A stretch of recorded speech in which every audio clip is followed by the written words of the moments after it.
ignorance, the world persecutes God. And Jesus describes this ignorance in verse 2 of chapter 16. They will put you out of the synagogues. Indeed, the hour is coming when whoever kills you will think he is offering service to God.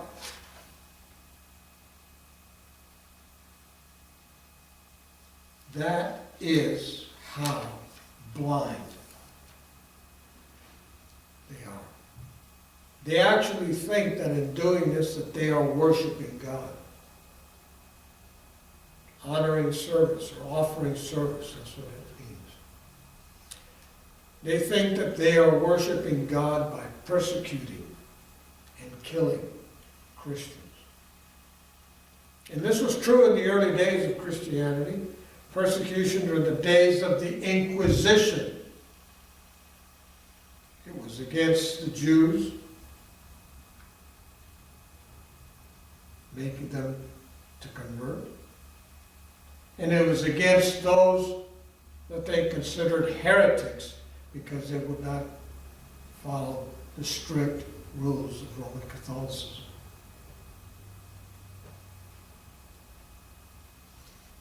Of course, there's no greater example than Saul of Tarsus,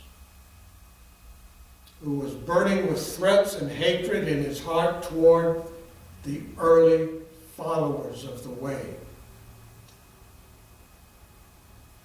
The way of the truth and the life, Jesus Christ. He persecuted them and thought that he was actually serving God. That he was pleasing God in this way. And later on he will write in 1 Timothy 1:13, I obtained mercy because I did it ignorantly in unbelief. So we have to keep in mind all the time how ignorant the world is. It just does not know the truth. It thinks it does. It talks as though it knows great and startling truth. But when it comes right down to it, to a confrontation with the truth as it is in Jesus, the world is totally, completely, utterly ignorant and does not understand itself or life or anything about it. And that's why it persecutes. Just like the school bully. Jesus points out the deliberate rejection which persists even when ignorance has been taken care of. He says that if I had not come and spoken to them, they would not have sinned. But now they have no excuse for their sin. He who hates me hates my Father also. If I had not done among them the works which no one else did, they would not have sinned. But now they have seen and hated both me and my Father. And it is to fulfill the word that is written in their law. They hated me without a cause. Psalm 69, verse 4. And this is from John 22 through 25. So now ignorance has been taken care of. The light has come. But as John says earlier in the gospel, this is the judgment, that the light has come into the world and men still love darkness rather than the light because their deeds were evil. Knowing the truth, they rejected it. And people do that today. They know the truth. They hear the truth. They have no excuse. And this is just further enmity of the world. Jesus came, he spoke words of truth. He came and did deeds of love. What he said revealed the way things really are. He took away veils and illusions and revealed the true reality. He revealed the love of the Father, the kindness, the compassion, the healing ability, all the qualities and the attributes of God. But as people saw His works and heard His words, well, we know that they ended up rejecting them. And this resulted in increasing hatred and violence that culminated in the crucifixion. Because the world is evil. It is in darkness. And when they're confronted with the truth, they hate the truth.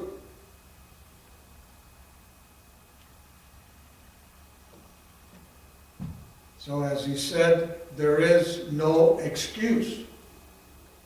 They hated him without cause. Nothing has changed. People still love the darkness. They hate the light. They're just like the cockroaches. You walk into a dark room, down in the basement or wherever, turn the light on, and the roaches scatter. So in conclusion, what do we do as believers? You know, what do we do in this kind of a world that we live in? Well, Jesus has the answer. Verses 26, 27. When the Counselor, the Comforter, the Strengthener, comes, whom I will send to you from the Father, even the Spirit of truth, who proceeds from the Father, He will bear witness to me, and you also are witnesses, because you have been with me from the beginning. When he says the Spirit of God has come, you will bear witness to this world. The world is not going to be left in its hopeless rejection of Christ. Even though it has resisted and rejected the truth when it knew it to be the truth. Every one of us has done this. Rejected the truth at some point in our lives. But God still has not abandoned us. And isn't that something amazing?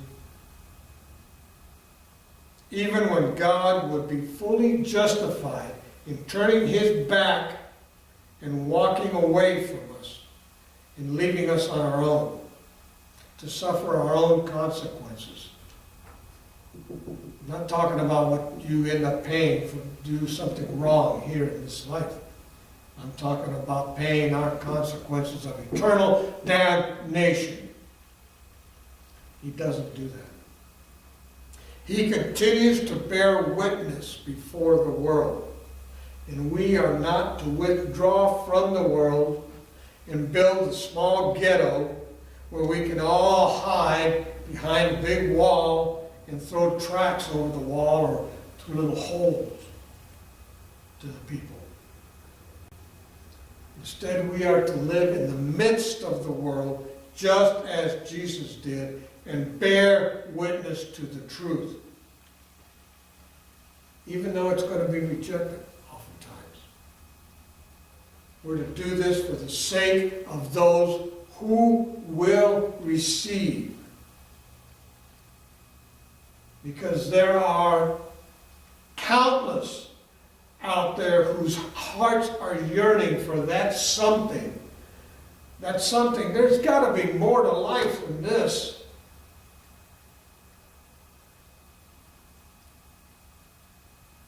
God has put eternity in the hearts of man. So that search for that they're looking. And that is God drawing them. Ecclesiastes 3:11. So these are those who will believe and they will accept the word. So we are still to bear witness in the midst of the world.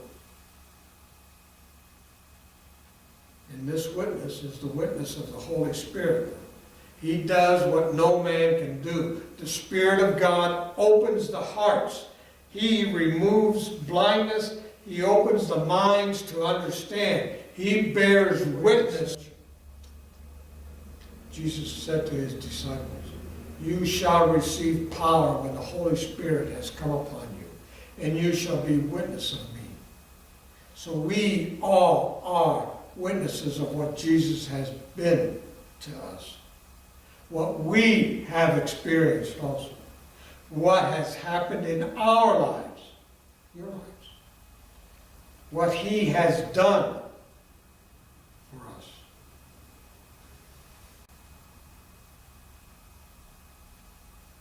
The business of the church, and that's you and I, the fellowship, is to witness before a hating world. And our Lord closes. He said, "I have said all of this to you to keep you from falling away. They will put you out of the synagogues, indeed. The hour is coming when whoever kills you will think that he is doing God a service. And they will do this because they have not known the Father, nor me. But I have said these things to you, that when their hour comes, you may remember I told you so." But Jesus isn't going to let us be taken by surprise. If we run into mistreatment, if our witness is rejected, we are persecuted or hated or ostracized or treated with disdain or scorned by the world, we have to understand that this was predicted by Jesus. Don't be surprised. And Peter reminded them, and he reminds us, "Beloved, don't be surprised at the fiery ordeal which comes upon you to prove you as though something strange was really happening to you." It's not strange. It's part of the process. Even a man's foes will even be within those of his own household. Matthew 10. They will be your enemies. They will be false witnesses against you. They will turn against you. And usually when you least expect it. But Jesus says, don't be surprised. This is the enmity that we are up against. The warfare that we are engaged in. Don't be surprised. Again, he says, remember that I told you in advance, because you are my friends. And I don't keep any secrets from you.